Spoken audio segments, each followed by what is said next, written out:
क्या आपने कभी इस भीषण कड़ाके की ठंड में कांपते हुए यह सोचा है कि जिस मौसम में हम और आप गर्म कपड़ों की परतों के बिना कुछ मिनट भी बाहर नहीं टिक पाते, वहां नागा साधु बिना किसी वस्त्र के कैसे जीवित रह लेते हैं?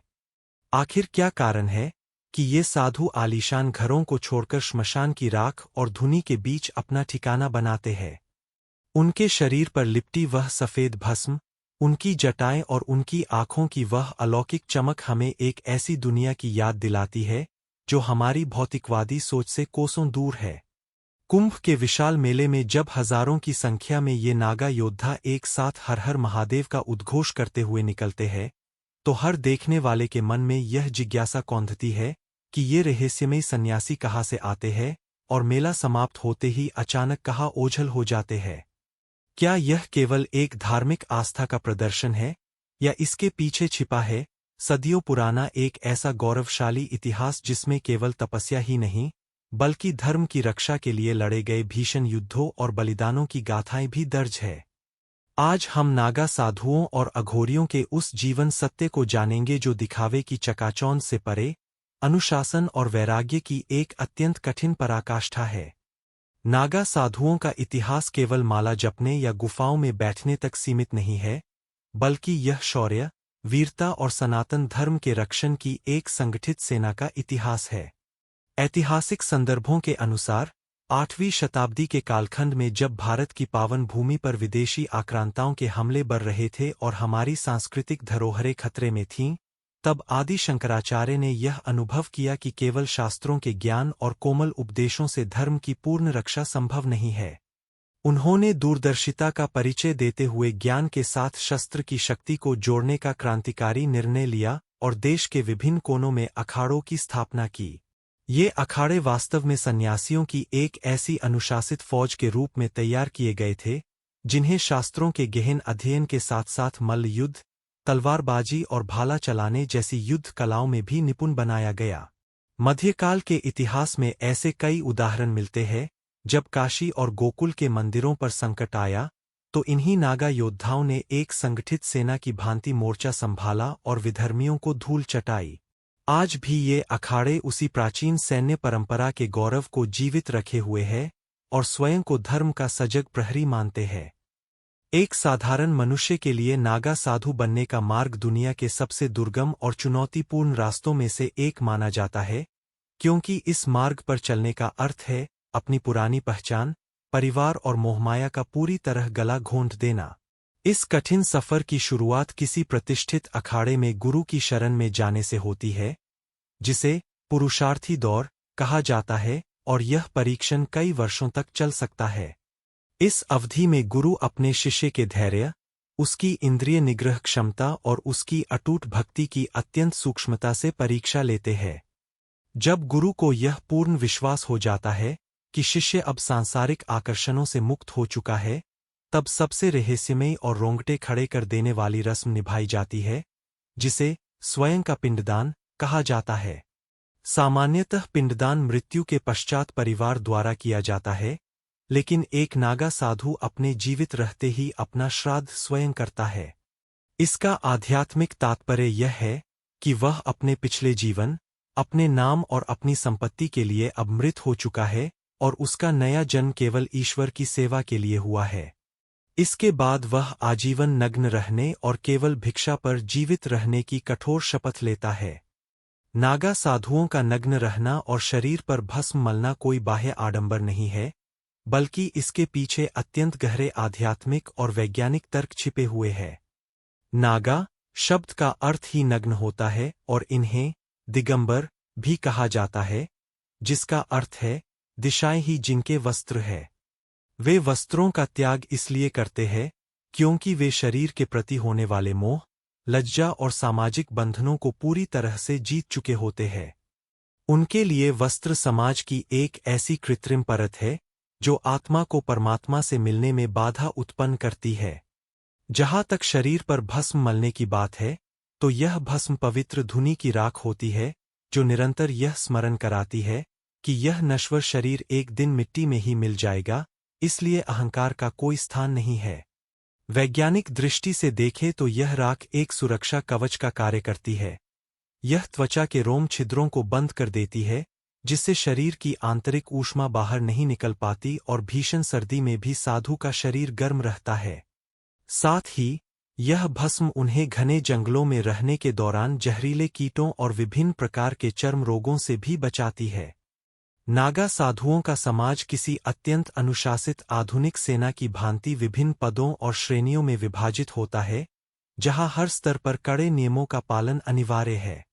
जब कोई नवागंतुक अखाड़े में प्रवेश करता है, तो उसे सीधे नागा की पदवी नहीं मिलती, बल्कि उसे प्रारंभिक चरण में खिचड़ी के स्तर पर रखा जाता है, जहां उसे अखाड़े के मूलभूत सिद्धांतों और सेवा का पाठ पढ़ाया जाता है। जैसे जैसे उसकी साधना प्रगाढ़ होती है और अनुभव बढ़ता है, उसे महंत, श्री महंत और फिर आचार्य महामंडलेश्वर जैसे सर्वोच्च और सम्मानित पदों तक पहुंचाया जाता है।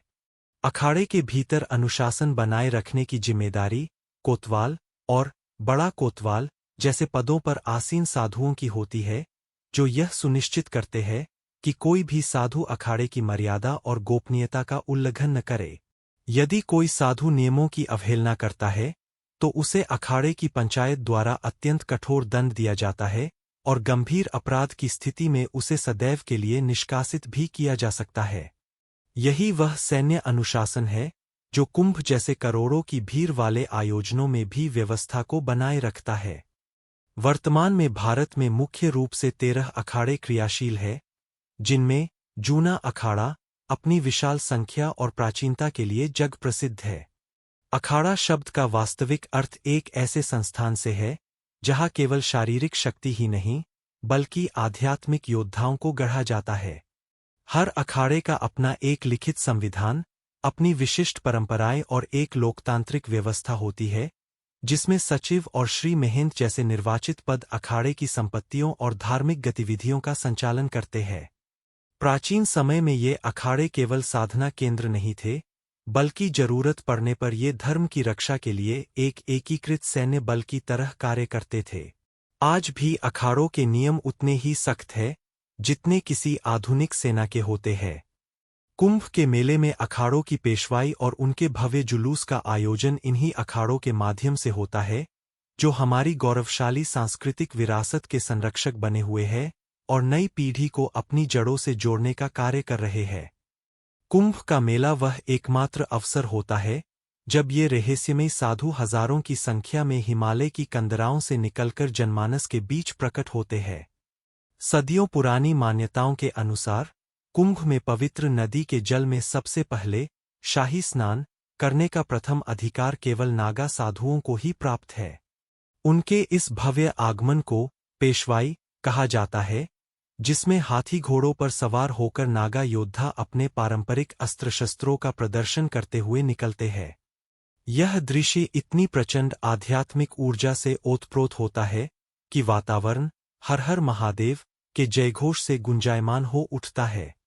लेकिन सबसे विस्मयकारी तथ्य यह है कि कुंभ समाप्त होते ही ये हजारों साधु रातों रात कहाँ गायब हो जाते हैं। यह आज भी एक अनसुलझा रहस्य है।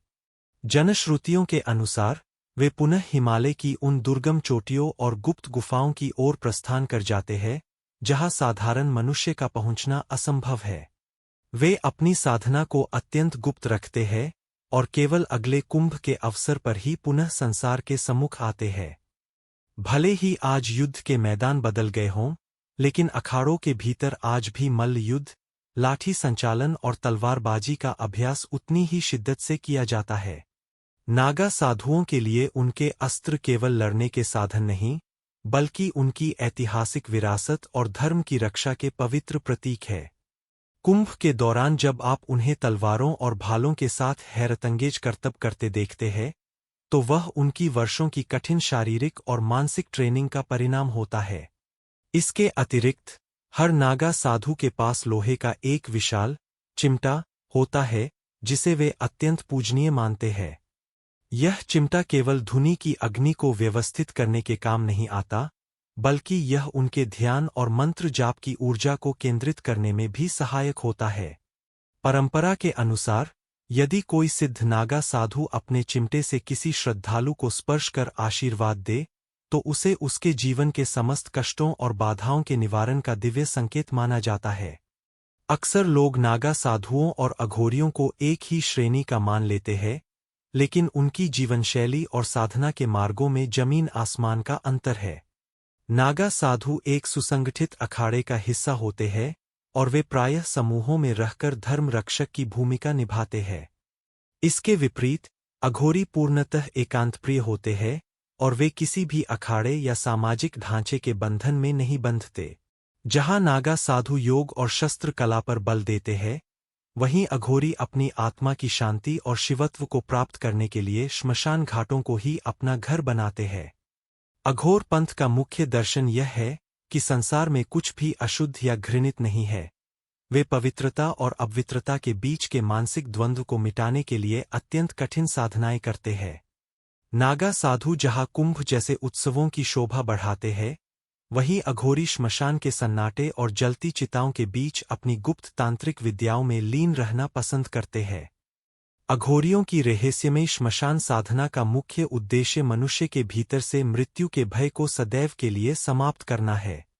उनका मानना है कि श्मशान वह स्थान है जहां इंसान का सारा अहंकार, सुंदरता और पद प्रतिष्ठा जलकर राख में तब्दील हो जाती है। वे कपाल, इंसानी खोपड़ी, को अपने पात्र के रूप में उपयोग करते हैं, जो जीवन की नश्वरता का निरंतर बोध कराता है। अघोरियों के विषय में समाज में कई डरावनी और रहस्यमयी भ्रांतियां प्रचलित है, जैसे कि मुर्दों का मांस खाना या शवों के साथ साधना करना। अघोर तंत्र के जानकारों के अनुसार ये उनकी शव साधना का एक हिस्सा है, जिसमें वे जलती चिता के समीप बैठकर मंत्र जाप करते हैं। यह देखने में भले ही भयावह लगे, लेकिन इसके पीछे का दर्शन अत्यंत गहरा है। वे यह सिद्ध करना चाहते हैं कि जब साधक पूरी तरह शिवमय हो जाता है, तो उसे किसी भी वस्तु से नफरत या डर नहीं रहता। वे अपनी इंद्रियों को वश में करने के लिए चरम स्थितियों का सामना करते हैं। हिमालय की जमा देने वाली ठंड में, जहां तापमान 0 से कई डिग्री नीचे चला जाता है, वहां नागा साधुओं का जीवित रहना किसी चमत्कार से कम नहीं लगता। उनकी इस अकल्पनीय शक्ति का रहस्य उनके हठ योग और विशेष प्राणायाम की विधियों में छिपा है। कहा जाता है कि विशेष मुद्राओं और श्वास प्रक्रिया के माध्यम से वे अपने शरीर के भीतर ऐसी ऊष्मा पैदा कर लेते हैं कि बर्फ भी उन्हें प्रभावित नहीं कर पाती। उनकी कठिन तपस्या के फलस्वरूप उनसे कई सिद्धियां जुड़ी होती है, जैसे घंटों तक बर्फीले जल में समाधि लगाए रखना या वर्षों तक एक ही मुद्रा में खड़े रहकर खड़ेश्वरी साधना करना। हालांकि एक वास्तविक साधु कभी भी अपनी शक्तियों का सार्वजनिक तमाशा नहीं बनाता। उनके लिए ये सिद्धियां केवल ईश्वर की प्राप्ति के मार्ग में मिलने वाले अनुभव मात्र है, जिन्हें वे आत्मकल्याण और लोक कल्याण के लिए सुरक्षित रखते हैं। उनका जीवन हमें यह सिखाता है कि मानव मन और शरीर की क्षमताएं हमारी सोच से कहीं अधिक विशाल है। एक बहुत बड़ी गलतफहमी यह है कि नागा साधु बनने का अधिकार केवल पुरुषों को ही प्राप्त है, जबकि वास्तविकता यह है कि सनातन धर्म में महिला नागा साधुओं की भी एक अत्यंत प्राचीन और सम्मानित परंपरा है। इन्हें नागामाई या अवधूतनी के नाम से जाना जाता है और उनकी दीक्षा प्रक्रिया पुरुषों की तुलना में भी अधिक कठिन मानी जाती है। एक महिला को नागा साधु बनने के लिए कई वर्षों तक ब्रह्मचर्य का पालन करना पड़ता है और उसे भी अपना जीवित रहते हुए पिंडदान करना पड़ता है, जिसका अर्थ है कि वह अपने पिछले संसार के लिए अब मृत हो चुकी है। दीक्षा के समय उनका मुंडन किया जाता है और वे संन्यास की शपथ लेती है। पुरुष और महिला नागा साधुओं में मुख्य अंतर यह है कि मर्यादा का पालन करते हुए महिला नागा साधु पूर्णतः नग्न नहीं रहती, बल्कि वे एक बिना सिला हुआ भगवा वस्त्र अपने शरीर पर धारण करती है। वे भी अखाड़ों के अनुशासन में रहकर कठिन तप करती है और कुंभ में पूरी श्रद्धा के साथ शाही स्नान का हिस्सा बनती है। आज के इस अत्याधुनिक तकनीक, स्मार्टफोन और आर्टिफिशियल इंटेलिजेंस के युग में कई लोग यह प्रश्न उठाते हैं कि इन प्राचीन नागा साधुओं की आज के समय में क्या प्रासंगिकता है। इसका उत्तर हमें कुंभ में उमड़ने वाली उन करोड़ों श्रद्धालुओं की भीड़ में मिलता है, जो इन साधुओं के दर्शन के लिए घंटों प्रतीक्षा करते हैं। यह देखा गया है कि हर साल कई उच्च शिक्षित युवा, जो डॉक्टर, इंजीनियर या मल्टीनेशनल कंपनियों में बड़े पदों पर आसीन थे, वे अपनी आलीशान जिंदगी छोड़कर नागा साधु बनने का मार्ग चुन रहे हैं। यह इस बात का प्रमाण है कि मनुष्य चाहे कितनी भी भौतिक उन्नति कर ले, अंततः मन की शांति और जीवन के परम सत्य की खोज उसे अध्यात्म की ओर ही ले आती है। नागा साधु हमें यह स्मरण कराते हैं कि यह शरीर और यह दुनिया क्षणभंगुर है। वे आज की तनावपूर्ण जिंदगी में हमें त्याग, संयम और सादगी की शक्ति समझाते हैं। उनकी जीवनशैली हमें सिखाती है कि असली आनंद बाहरी वस्तुओं में नहीं, बल्कि अपने भीतर झांकने में है। नागा साधु हमारी उस हजारों साल पुरानी महान संस्कृति की जीवित जड़ें है, जो हमें याद दिलाती है कि हमारी विरासत कितनी संघर्षपूर्ण और गौरवशाली रही है। वे उस अदम्य इच्छाशक्ति के प्रतीक है, जो विपरीत से विपरीत परिस्थितियों में भी धर्म के मार्ग से विचलित नहीं होते। उनकी धुनी, उनकी भस्म और उनका वैराग्य हमें इस संसार की नश्वरता और ईश्वर की अमरता का बोध कराता है। यह कहानी नागा साधुओं के उस त्याग और तपस्या की थी जो हमारे धर्म की रक्षा के लिए एक कवच की तरह खड़ी रही है। यदि आपको नागा साधुओं का यह इतिहास और उनके जीवन के ये रहस्य प्रेरणादायक लगे हों, तो इस जानकारी को अधिक से अधिक साझा करें ताकि हमारी आने वाली पीढ़ी भी अपने इन आध्यात्मिक योद्धाओं के विषय में जान सके। यह विशेष चर्चा भक्ति बुक पर आपके लिए प्रस्तुत की गई थी। आपको नागा साधुओं के विषय में सबसे अधिक चकित करने वाला तथ्य क्या लगा? क्या आप अखाड़ों के किसी और गुप्त रहस्य के बारे में जानना चाहते हैं? हमें कमेंट सेक्शन में लिखकर जरूर बताइएगा। सनातनी परंपराओं और धर्म के अनकहे पहलुओं को जानने के लिए हमारे साथ जुड़े रहें। फिर मिलेंगे एक नई गाथा और एक नए आध्यात्मिक रहस्य के साथ। तब तक के लिए देखते रहिए भक्ति बुक। नमस्कार और हर हर महादेव।